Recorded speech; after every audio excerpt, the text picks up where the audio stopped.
Je suis allé dans un dépanneur tantôt. Je voulais m'acheter de la chewing gum. Le gars, il disait, tu me prêtes de la télévision? J'ai dit oui. Ben, il dit, gardez-la, je vous la donne. Ben, je me suis dit, le monde est fin, 7 à 5. Là, je me suis dit, y a-t-il un détenteur de Mercedes ici? On ne sait jamais. J'aurais tombé sur le jackpot.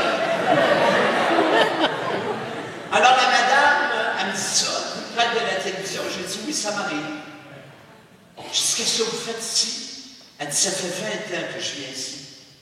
20 ans que je viens voir mon fils. Elle dit, vous savez, je suis sa mère. Je le sais, moi, qu'il n'est pas méchant. Il est juste souffrant. Puis elle dit, il va sortir dans quelques jours.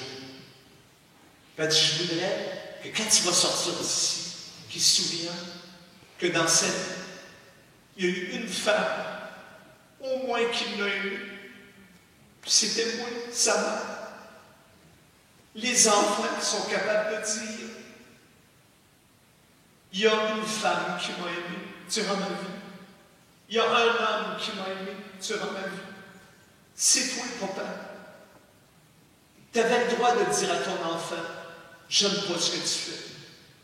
Il faut toujours ajouter, mais toi, je t'aimerai toujours, parce que tu es mon enfant. Et ce jour-là, il peut faire très beau dans la vie d'un âme. Je voudrais maintenant parler aux couples qui sont ici aujourd'hui. Vous savez, c'est pas facile dans la société où nous vivons de durer en amour. C'est pas facile. On encourage plus aujourd'hui les projets qui durent. Même pour un grec, là, c'est pas facile de durer. Pas facile. Il y a des fois, il y a des gens qui me disent, qu'est-ce qui fait que tu as duré, toi, à travers tout ça? Et je me souviens du curé d'Ars qui disait, avant sa mort, à un prêtre qui lui demandait comment vous avez fait pour durer. Il avait répondu, j'ai duré à cause de l'amitié de mes paroissiens. Si vous saviez comment tes jours, ça fait du bien à un prêtre, les petites délicatesses, les petites attentions que vous avez pour eux. Moi, je suis un être comblé de délicatesse. Les fins de semaine, là, si vous saviez toutes les tartes au citron que les gens me font, je peux bien avoir des problèmes avec le diabète. Mais je les trouve tellement beaux quand ils viennent me gâter que je me laisse faire. C'est la même chose pour les couples. Il faut que tu gardes ton amour. Parce que si tu ne gardes pas ton amour, il y a plein de vautours qui rôdent autour, qui n'attendent qu'à fabriquer des petites choses pour aller conquérir le cœur de celui ou de celle que tu aimes de tout ton cœur. Il ne faut jamais s'asseoir sur son contrat de mariage, mais chaque jour reconquérir celui ou celle que le bon Dieu t'a confié un jour. Reconquérir l'autre. Faire attention à l'autre. Ça fait penser à un couple de 60 ans de mariage. Il est en train de se barcer sa galerie. Puis à un moment donné, il était branché sur le gaz naturel. La maison, elle sauve. Puis les deux vieux vont voler l'autre bord du trottoir. Puis là, la vieille, elle riait. Le vieux, il dit, veux-tu me dire pourquoi tu ris de même? On a tout perdu. Elle dit, te rends-tu compte, mon mari? Ça fait 60 ans qu'on est mariés. C'est la première fois qu'on sort ensemble.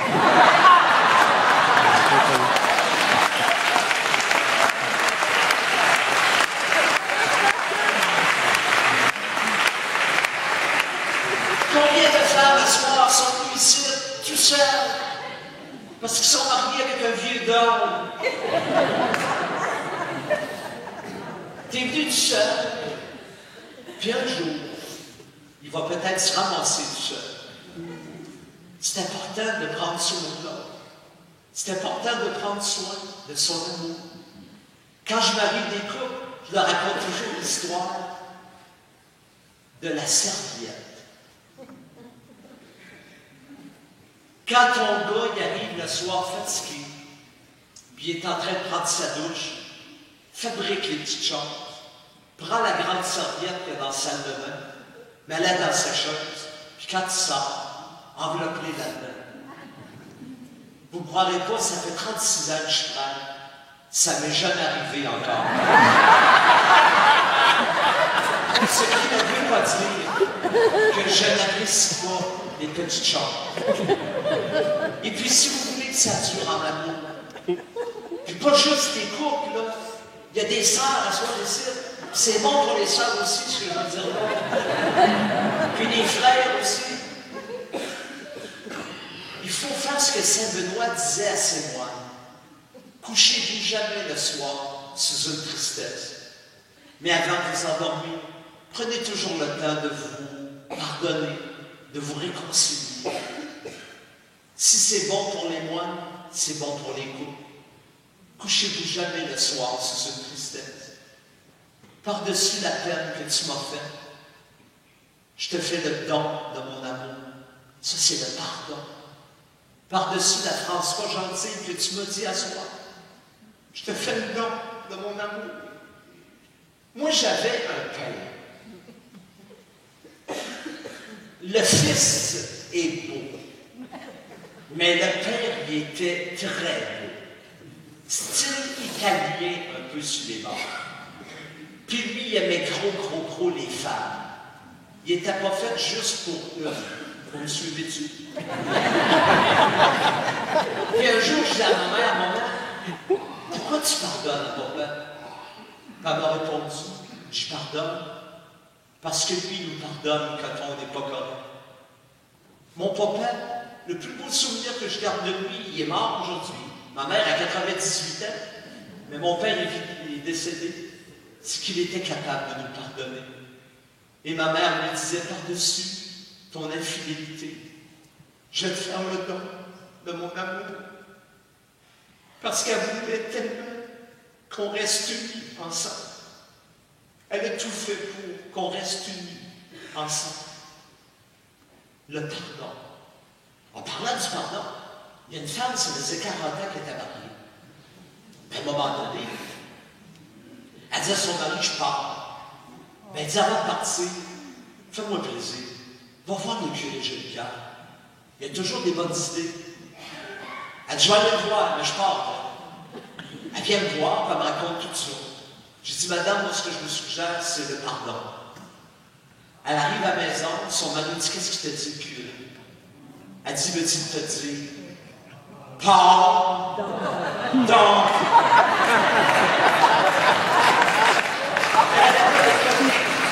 La beauté du message. Il faut toujours, comme dit Jésus à Simon-Pierre, se pardonner. Et même sur la croix, on va le vivre le vendredi saint.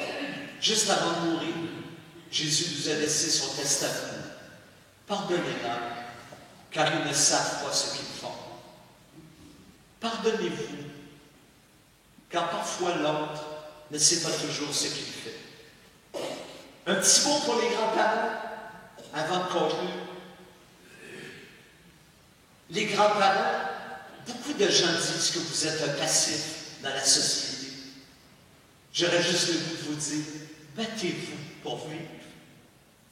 Vos petits-enfants, ils ont besoin de témoins vrais et authentiques. On peut tout dire à une grand-mère. On peut tout dire à un grand-père. Ou presque. Lorsque j'étais professeur au Salésien, j'avais un élève qui s'appelait Philippe. Il me dit, Robert, je voudrais te dire un mot. Je dis, vas-y. Il dit, moi, j'ai découvert que je n'aimais pas les filles, mais j'aime mieux les gars. Ah, ben, j'ai dit, ça l'arrive, ça, j'ai dit, dans la société où on vit. Mais j'ai dit, l'important, c'est que tu ne restes pas tout seul avec ton secret, que tu puisses en parler avec quelqu'un. J'ai dit, tu pourrais-tu en parler avec ta mère ou avec ton père? Ah, il dit, tu les connais pas, ça va déclencher la Troisième Guerre mondiale. J'ai dit, c'était-tu un grand-père ou une grand-mère? Oui, j'ai une grand-mère, mais elle est Alzheimer. J'ai dit, ça la donne, ben. Avec elle s'en souviendra plus. L'important, c'est sur notre route de trouver des témoins Et souvent, à travers leur visage, vous découvrirez quelque chose du visage de Dieu. Fin de la deuxième partie.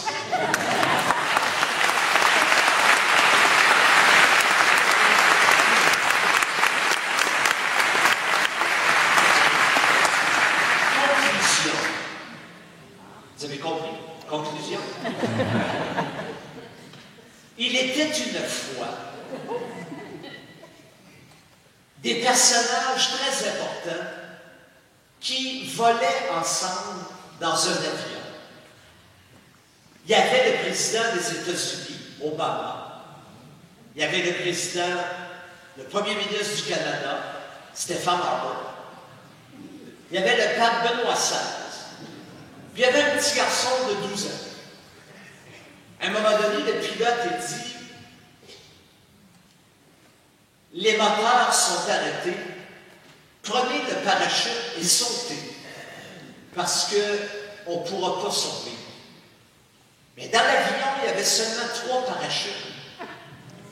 Alors Obama prend le parachute et dit « Moi, je sors, parce que les États-Unis ne pourront se passer de moi. » Ensuite, Stephen Harper prend le parachute et sort en disant « Moi, je prends le deuxième parachute, parce que les Canadiens ne pourront pas se passer de moi. » Là, il restait le pape avec le petit gars. Le pape dit au petit gars, « Tu sais, moi, je suis rendu 80 ans passés. » Il dit, « Ma vie est pas mal faite. Toi, tu es jeune, tu as 12 ans. Prends le dernier parachute, puis saute avec. »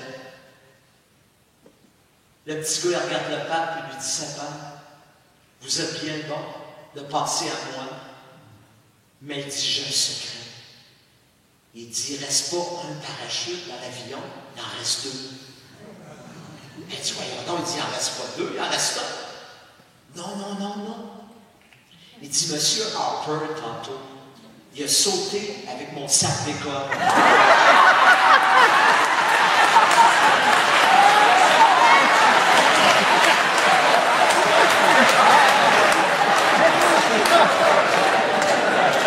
La morale de cette histoire, c'est que dans la vie, il ne faut pas trop se fier sur les politiciens. Mais ne jamais oublier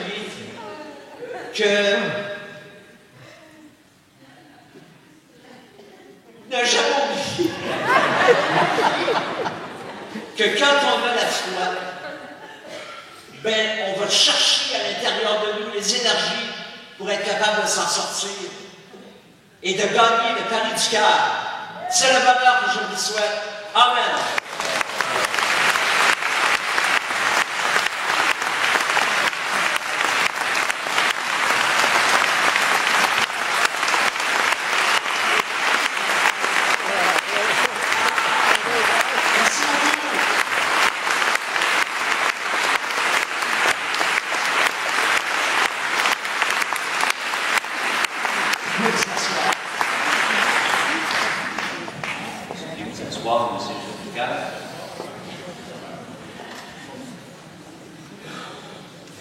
J'ai une agréable responsabilité, celle de remercier M. Jolicoeur et en même temps de vous formuler diverses invitations.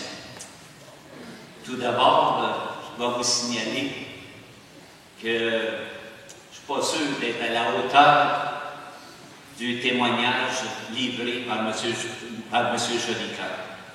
Personnellement, j'ai été ému par plusieurs de ces exemples. Alors, je vais y aller d'une façon bien simple. Le 25 avril 1976, M. Jolicoeur était ordonné prêtre. Et le jour de son ordination, c'est écrit dans son livre « Le pari du cœur » édité en 2006, le jour de son ordination, il a pris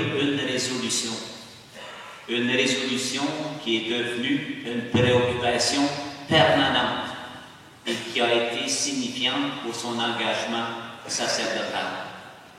Cette résolution, elle est écrite telle quelle.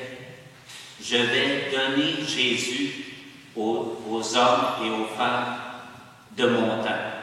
dans un langage accessible, dans un langage qui les rejoint.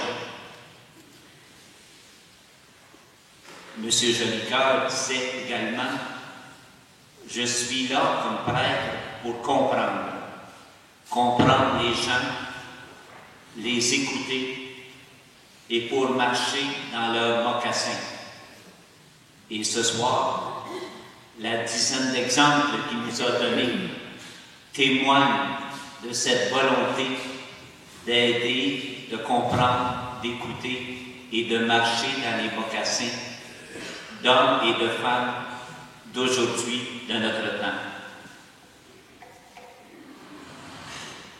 La priorité pastorale de notre diocèse, elle est « Que cherchez-vous » ? Et ce soir, M. Jolicoeur, vous avez su, par votre intervention, nous rapprocher dans cette rencontre de Jésus. Une rencontre qui se fait au jour le jour, mais avec vos exemples, vous nous avez montré qu'il y a toujours deux côtés à une médaille. Vous avez été un homme, un prêtre de la rue, et votre expérience nous invite ce soir à se mettre en marche, à oser s'engager et à vivre, comme est le titre de son livre, à vivre des paris du cœur. Alors, toute votre vie, vous avez su miser, souvent des fois dans l'inconnu, mais le pari du cœur présidait toutes vos actions. Pour cette belle heure passée ensemble, M. Jolicoeur, je dirais une heure de grâce et de bénédiction. Votre témoignage a été pour nous une bouffée d'air frais du printemps. Alors nous vous disons merci, vous, le sauveur d'espérance, l'homme du pari du cœur. Merci beaucoup.